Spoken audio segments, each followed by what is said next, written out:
तो जी हाँ दोस्तों, इंग्लैंड क्वालिफाई कर गया है सेमीज़ के लिए, क्योंकि उन्होंने अपने दोनों ही मैच जीत लिए हैं। और आज का मैच खासकर जो कि उनके लिए बहुत इंपॉर्टेंट था, क्योंकि श्रीलंका की पिच, पल्लीकाले का ग्राउंड और वहाँ पे जो टर्न था वो स्पिन पाकिस्तान को काफ़ी ज़्यादा हेल्पफुल हो सकती थी। लेकिन क्योंकि पाकिस्तान के बॉलर्स ने सही लाइन लेंथ पे बॉलिंग नहीं की, जिसकी वजह से वो ये मैच गंवा बैठे। तो हुआ कुछ यूँ है कि हैरी ब्रूक ने अकेले सिंगल हैंडली, हालांकि इसमें विल जैक्स का थोड़ा सा रोल रहा, लेकिन आज अगर हैरी ब्रूक की बात करें और उनकी जितनी तारीफ़ करें उतनी कम है। क्या इनिंग खेली है, अंडर प्रेशर आए थे। हालांकि एक कैच उनकी छोड़ी गई थी जो कि उस्मान तारिक ने ही छोड़ी थी, लेकिन उसके बाद उन्होंने कोई भी ऐसा मौका दिया नहीं पाकिस्तान को जहां पर पाकिस्तान गेम में आ सके या पाकिस्तान कहीं से भी उन पर प्रेशर बना सके। वो बिल्कुल अलग ही ग्राउंड पे जैसे खेल रहे हो, एक तरफ हैरी ब्रूक और एक तरफ बाकी पूरी इंग्लैंड की टीम। जहां पूरी टीम स्पिन के अगेंस्ट ट्रबल में दिखी, वहीं हैरी ब्रूक जो है बहुत आसानी से छक्के लगाते हुए दिखे। तो पाकिस्तान पहले बैटिंग करने आता है। बैटिंग करते वक्त पाकिस्तान की तरफ से एज़ यूजुअल वही सेम स्ट्राइक रेट से खेलने वाले बैट्समैन और वही स्लो स्टार्ट। सैम अयूब एक बार फिर से आउट हो जाते हैं। हालांकि साहिबजादा फरहान जो है वो अच्छी फॉर्म में दिख रहे हैं, तो 45 बॉल पे 63 रन बनाते हैं। उसके बाद Salman Ali Agha flop show 5 run बना के आउट हो जाते हैं। बाबर आजम मात्र 25 रन बना पाते हैं, वो भी 24 गेंद पे। उसके बाद फ़खर जमान वो थोड़ा सा पावर हिटिंग दिखाते हैं, बट 16 गेंद पे 25 रन ही बना पाते हैं। शादाब खान एक अच्छी फिनिश देते हैं, 11 बॉल पे 23 रन बनाते हैं। उस्मान खान 5 बॉलों पे 8 रन बना पाते हैं। नवाज ज़ीरो पे ही पहली बॉल पे ही आउट हो जाते हैं डॉसन की। शाहीन अफरीदी 3 बॉलों पे 2 रन बनाते हैं और सलमान मिर्ज़ा 3 बॉलों पे ये भी 2 रन बनाते हैं। अगर हम इंग्लैंड की बॉलिंग की बात करें तो इंग्लैंड की तरफ से जो लियाम डॉसन है उन्होंने काफ़ी इंप्रेस किया है। 4 ओवर में 24 रन देके 3 विकेट लिए हैं, इकोनॉमी 6 की रही है। काफ़ी अच्छी बॉलिंग की, काफ़ी स्लो बॉल्स भी की और काफ़ी फास्ट बॉल्स भी उन्होंने की हैं। और दूसरी तरफ अगर जोफ्रा आर्चर की बात करें ना, तो जब ओपनिंग का स्पेल जोफ्रा आर्चर का था ना, वो देखने लायक था। जिस तरह से बॉल उनकी स्विंग हो रही थी ना, तो पाकिस्तानी प्लेयर्स को बिल्कुल भी अंदाज़ा नहीं लग रहा था कि बॉल जा कहाँ रही है। मतलब बॉल पड़ के इतनी गोली की तरह इतनी फास्ट निकल रही थी कि प्लेयर के लिए उस बॉल को टच करना भी मुश्किल हो रहा था। और लहरा तो रही थी, स्विंग तो हो ही रही थी। तो जोफ्रा आर्चर का आज का जो डे था वो कमाल का रहा है। 4 ओवर 32 रन 2 विकेट, 8 की इकोनॉमी रही है जोफ्रा आर्चर की, जो कि काफ़ी सही रही है। जेमी ओवर्टन 3 ओवर में 26 रन देके 2 विकेट इन्होंने भी लिए हैं, हालांकि इनकी इकोनॉमी 8.5 के ऊपर रही है। सैम करन ने 3 ओवर में 24 रन दिए हैं 8 की इकोनॉमी से। विकेट इनके हाथ नहीं लगा, लेकिन बॉलिंग डेथ के ओवर्स में सैम करन ने बहुत अच्छी की थी।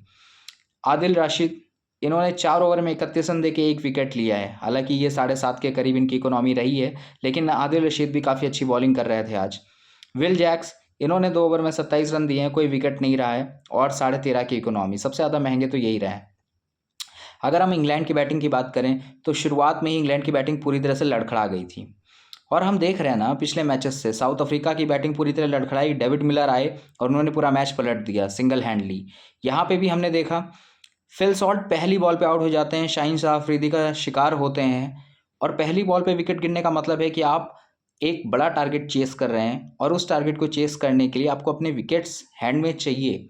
लेकिन यहाँ पहली बॉल पे ही विकेट गिरता है, जॉश बटलर भी कुछ नहीं कर पाते और 2 रन बना के आउट हो जाते हैं। उसके बाद बैटिंग करने आते हैं हैरी ब्रूक, और हैरी ब्रूक क्या कमाल की बैटिंग करते हैं। हैरी ब्रूक ने सिर्फ 51 गेंदों पे शतक लगाया है, यानी 51 बॉल पे तो आउट हो जाते हैं, 50 बॉलों पे शतक लगाया है एक तरीके से। तो किस तरह की प्रॉपर बैटिंग होती है, किस तरह से एक सिचुएशन को खेलना होता है, किस तरह से जब रिक्वायरमेंट होती है तो बड़े शॉट्स लगाए जाते हैं।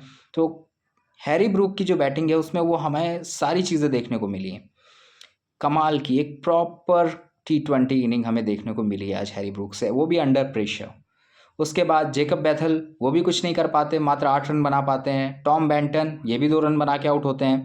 सैम करन हालांकि थोड़ा सा साथ देने की कोशिश करते हैं ब्रूक का, वो 16 रन बनाते हैं। विल जैक्स ये एक अच्छी पारी खेल कर जाते हैं, एक कैमियो इनका 23 बॉल पे 28 रन का रहता है। उसके बाद फिर जोफ्रा आर्चर आकर विनिंग शॉट लगाते हैं। हालांकि एक वक्त के लिए मैच फंस गया था नवाज के ओवर में, जहाँ 2 विकेट गिर गए थे।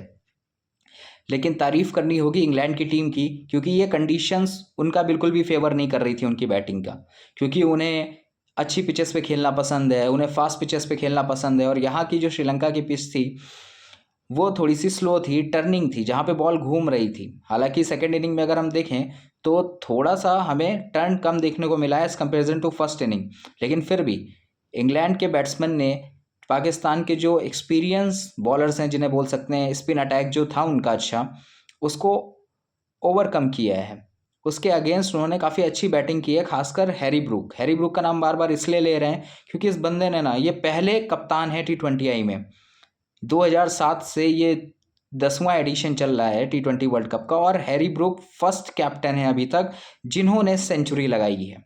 तो इसलिए हैरी ब्रूक की ये इनिंग और भी ज़्यादा इम्पॉर्टेंट हो जाती है एज अ कैप्टन भी और एज अ टीम के लिए भी, क्योंकि यहाँ से ये गेम जीतने का मतलब है आप सेमीफाइनल की टॉप 4 टीम्स में जगह बना चुके हैं, आप क्वालिफाई कर चुके हैं सेमीफाइनल्स के लिए।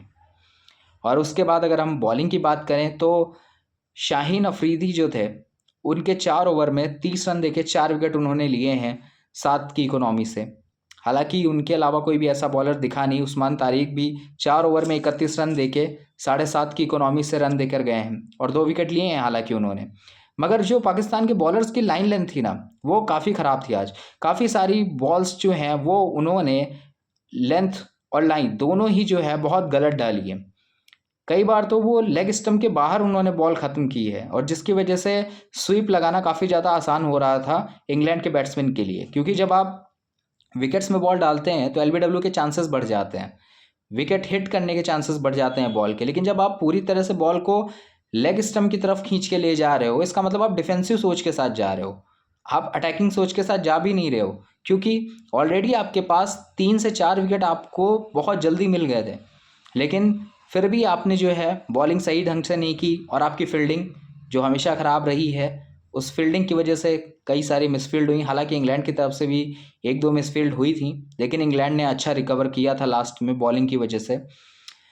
तो इस तरह से पाकिस्तान के पास अब सिनेरियो जो बचा है वो ये है कि अब श्रीलंका और न्यूजीलैंड वो सिर्फ एक एक गेम जीते, यानी अपने दोनों में से सिर्फ एक एक गेम जीते, तभी पाकिस्तान का जो क्वालिफिकेशन सिनेरियो जिसे हम बोल सकते हैं सेमीज के लिए, वो बन पाएगा। अदरवाइज़ अगर न्यूजीलैंड 2 मैच जीत गई या श्रीलंका अपने दोनों मैच जीत गई तो कोई चांस ही नहीं बनता है फिर पाकिस्तान के लिए। तो पाकिस्तान ये उम्मीद करेगा कि वो दोनों टीमें श्रीलंका और न्यूजीलैंड वो अपना एक एक गेम जीतें, क्योंकि अगर ऐसा होता है तो श्रीलंका को 2 ही पॉइंट मिलेंगे और दूसरी तरफ न्यूजीलैंड 3 ही पॉइंट पे रहेगी, और इस तरह से जो है पाकिस्तान के पास एक चांस होगा सेमीफाइनल में एंटर करने के लिए। लेकिन आज इंग्लैंड की तारीफ़ होगी, खासकर हैरी ब्रूक की तारीफ़ होगी, और हैरी ब्रूक की ये इनिंग काफ़ी लंबे समय तक याद रखी जाएगी, क्योंकि एज अ कैप्टन आप इतने प्रेशर में आते हैं, एशियाई कंडीशन जहाँ पर आपको खेलने का इतना ज़्यादा एक्सपीरियंस नहीं है, उन ग्राउंड्स पे आप इतना ज़्यादा खेले नहीं हो, फिर भी आप आते हो, टीम को लीड करते हो, और क्या कमाल की इनिंग खेली है। और हम यही उम्मीद सूर्य कुमार यादव से भी कर रहे थे जब वो साउथ अफ्रीका के खिलाफ एक टाइम पे इंडिया स्टक हो गई थी, तो हमें लगा था कि शायद आज वैसी इनिंग हमें देखने को मिलेगी, बट अनफॉर्चुनेटली वैसा नहीं हो सका। लेकिन ये कुछ सीखने वाली चीज़ें हैं जो ये दूसरी टीमें, फॉरेन टीमें हमें सिखा कर जाती हैं, खासकर ऑस्ट्रेलिया और इंग्लैंड जैसी। लाइक वो मैक्सवेल का आपको एक इनिंग याद होगी ना, जो 200 बनाया था मैक्सवेल ने अकेले खड़े खड़े, तो वो क्या कमाल की इनिंग थी। मीन्स कहने का मतलब सिर्फ इतना है कि अगर वो कर सकते हैं तो हमारे प्लेयर्स क्यों नहीं। बस रिक्वायरमेंट है थोड़ा सा बिलीव की, खुद पर बिलीव की और फोकस की। सो आई होप सो कि इंडिया के आने वाले मैचेस में इंडिया अच्छा करेगा